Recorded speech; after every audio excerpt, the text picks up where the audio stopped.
So my name is Hunter Reedy. I'm a political science graduate student, and I primarily study pop culture. And as a gay person and as a wrestling fan, LGBTQ plus people's involvement in wrestling is a topic that interests me. Sorry about that. It just completely crashed. Totally fine. That's the fun of the internet. Um, um, but so I wanted to talk about the scope of LGBTQ plus peoples within wrestling. I wanted to initially talk about how the bad history of it shaped into what it is today. But I noticed that during this time, it was kind of a killjoy. You don't really want to talk about all the bad stuff that has happened when there's so much bad stuff happening around you. So I kind of want to use this presentation to focus on how the history of LGBTQ plus peoples is being shaped more currently. Due to this, I'm going to only be discussing mainstream professional wrestling since 2002. My title being, for my presentation being, I Now Pronounce You Chuck and Billy, isn't just a funny title based on a really bad Adam Sandler movie. It has to do with kind of what shaped LGBTQ plus storylines.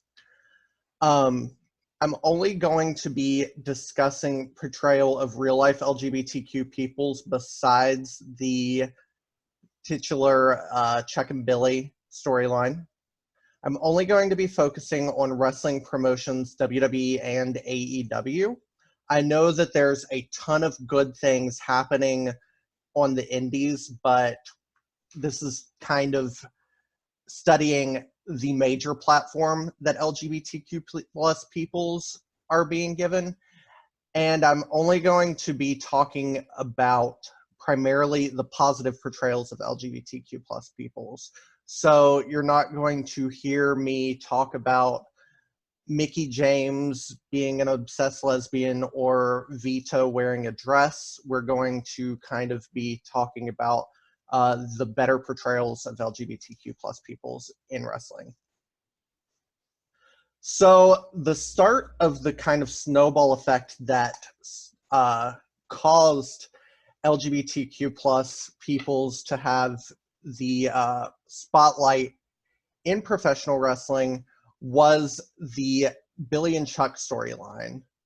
For anyone who is not privy to the Billy and Chuck storyline, it started around after the Invasion storyline. Billy and Chuck joined together and started getting more physical with one another. They would have sexually charged workout sessions together, and eventually garnered the help of a flamboyant stylist named Rico. So this eventually led up to a storyline where they would be not just partners in the wrestling ring, but partners in life. What ends up happening is GLAAD is joined together with this storyline and is promoting it as a positive portrayal of LGBTQ plus peoples in the media. It was sold to GLAAD as a nice union, a nice, solid homosexual couple. Reading a statement from GLAAD, it seems as though they were misled. GLAAD stated that before the wedding, Billy and Chuck were a welcome departure from the stereotypical, often victimized gay wrestlers of the past. Instead of yelling anti-gay epithets at the handsome couple, audiences cheered their engagement. Their television appearances, while entertaining, also enlightened viewers. Closeted gay teenagers around the country could feel less alone when they watched SmackDown, and potential gay bashers could learn they are everywhere. So it seems as though they were misled already with the storyline, and even up past the taping of the wedding, they were told that they ended up getting married and were happy together. If you have seen the wedding, it showed with a lot of stereotypes. They were shown a kind of love tribute video that was all of their sexually charged workouts, their blah, blah, blah. And it ended up, the conclusion was that they did not get married. They revealed themselves to be straight the entire time, and they were only doing this for publicity. GLAAD found out about this and were appalled, stated, "We supported the representation of Billy and Chuck, not the called-off wedding. The WWE lied to us 2 months ago when they promised that Billy and Chuck would come out and wed on the air. In fact, I was told and lied to the day after the show was taped in Minneapolis that the wedding took place and all was well."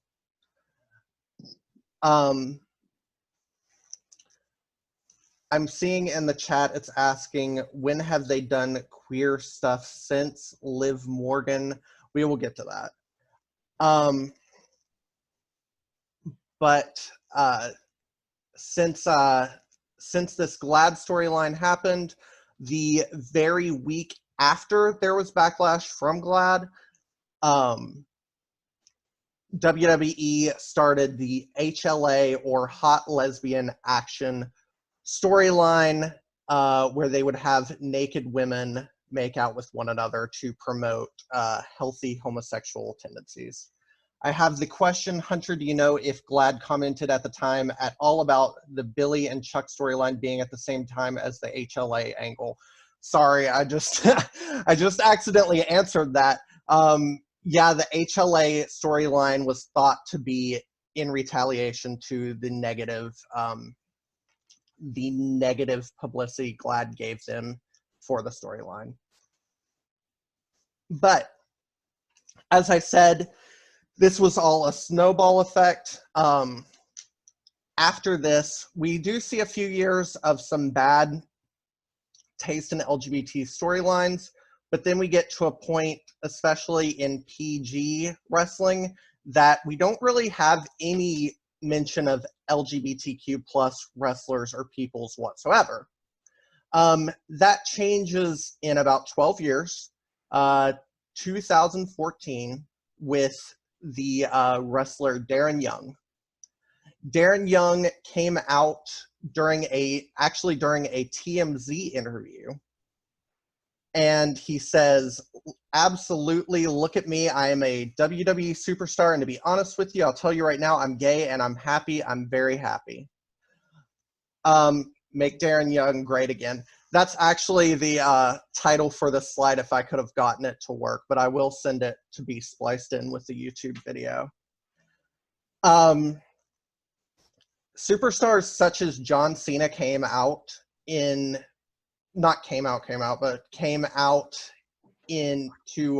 applaud Darren Young's openness, and he was kind of lauded as a very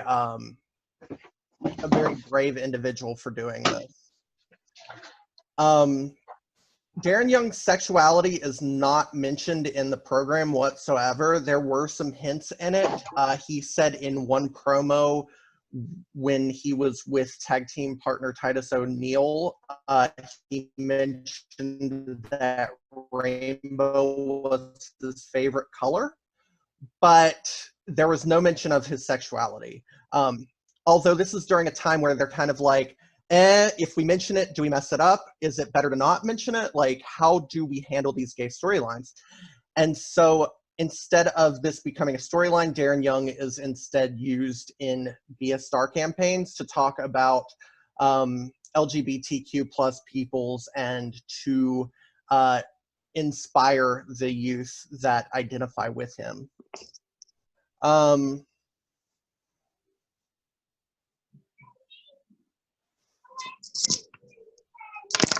The next kind of, during this time, Darren Young came out in August 2014. The next mention of sexuality we get on a WWE program, although this is kind of cheating, is Rosa Mendez, who was a cast member on Total Divas. She, on an October episode of Total Divas, came out and said that she was more into men, but she had been in relationships with both men and women. So Rosa Mendez came out as bisexual. This was kind of, I will say that her coming out was very, I've lost audio, just me. If you guys can hear me, make mention. If not, I will repeat. You can hear me just fine, gotcha. I will say about the Rosa Mendez coming out is that she was truthful with coming out as bisexual, but the way it was presented on TV was very Total Divas-ified. She took fellow wrestler Natalia out to a lesbian bar and was making out with women, and Natalia was worried that Rosa Mendez, who is an alcoholic, would relapse. So this was tied into the Total Divas storyline, but like Darren Young, Rosa Mendez's sexuality was never mentioned on WWE programming. It was only mentioned on her contributions to Total Divas. The next person we see in the WWE whose sexuality is kind of expanded upon is Sonya Deville, who is still wrestling today. The other ones that we've heard about, Darren Young and Rosa Mendez, are no longer with the company. Sonya Deville is still with the company. Can you speak louder, like maybe shout into the mic?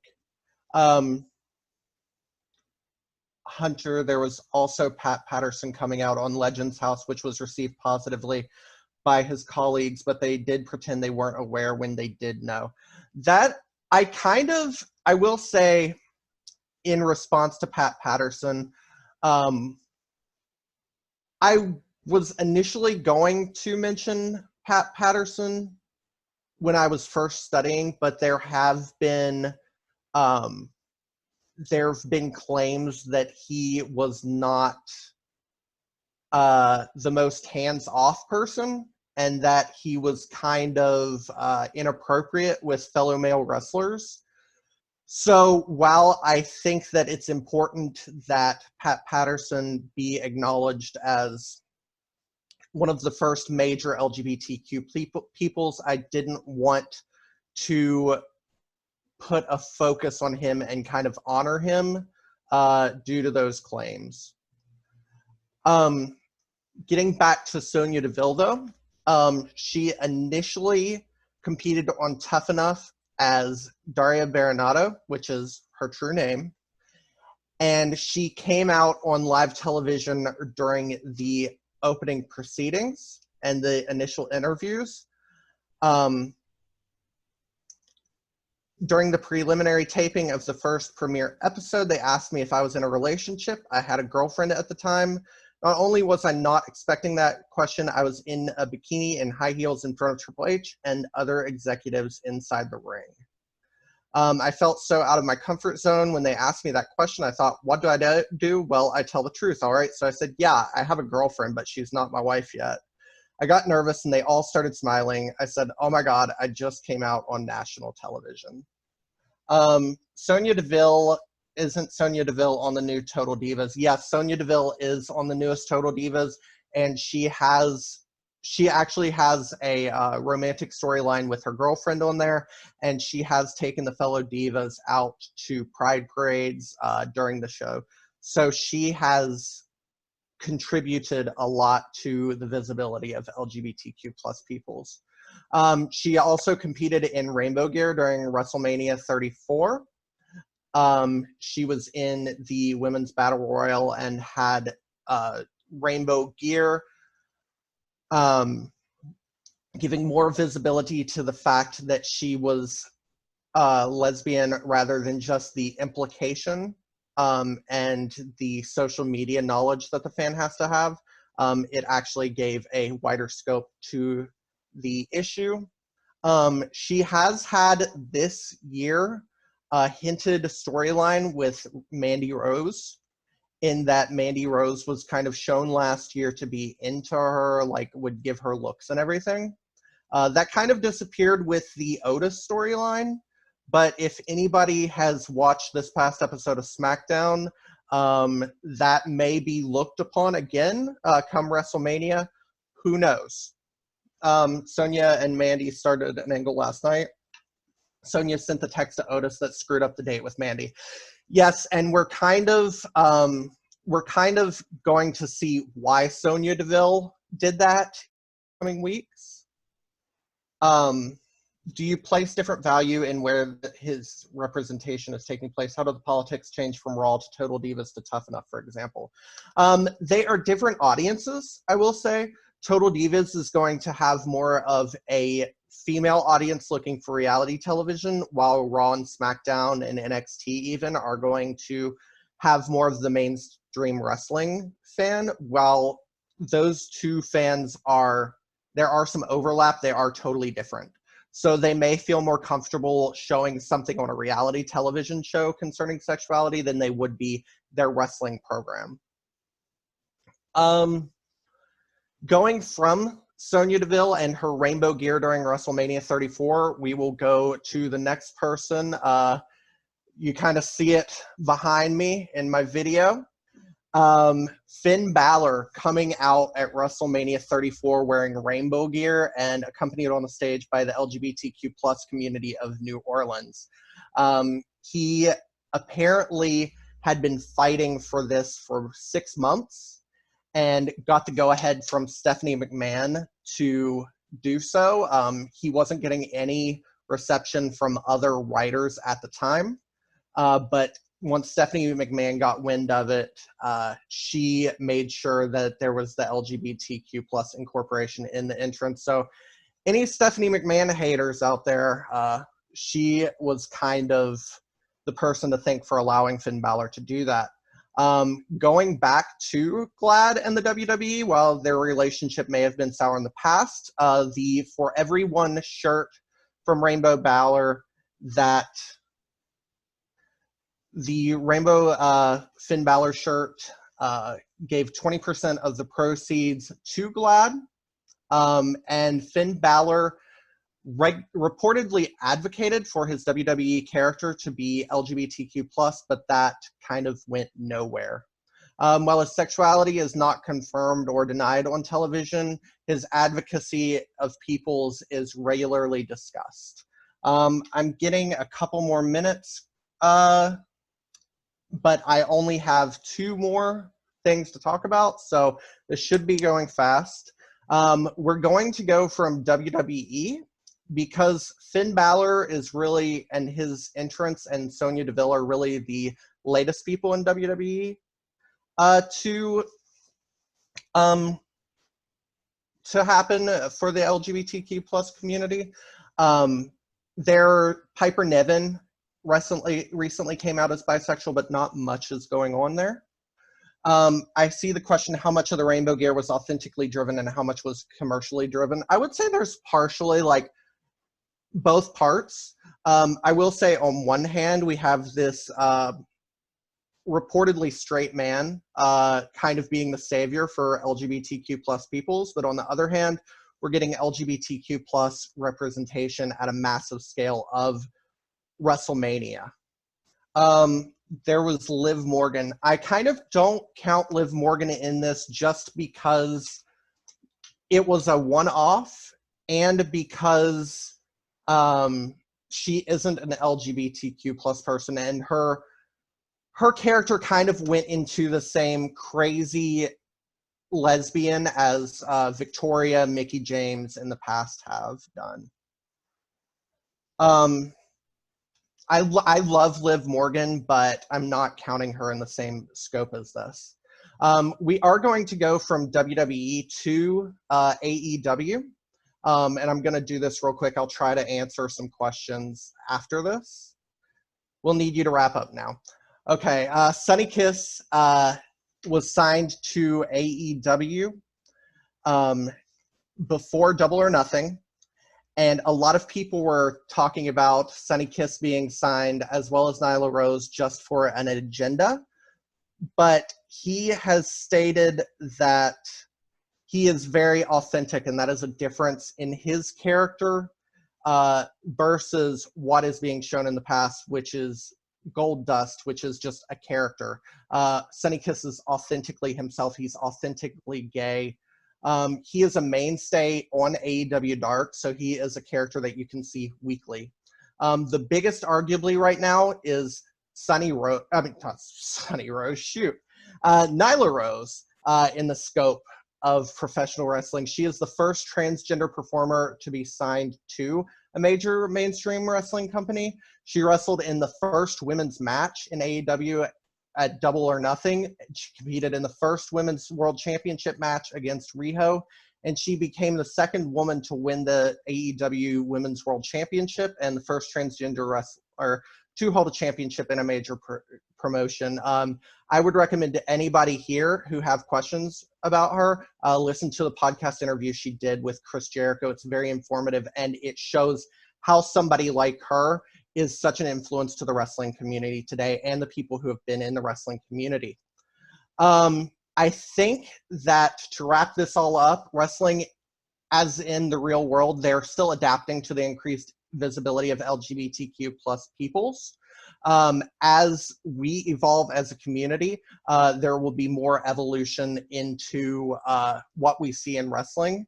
I think that it will eventually become the norm. We won't have this first ever gay champion, first ever transgender champion. It will just be something that happens. Will it take a little while? I think so, but I think we'll eventually get there. And that is my presentation, and thank you for having me.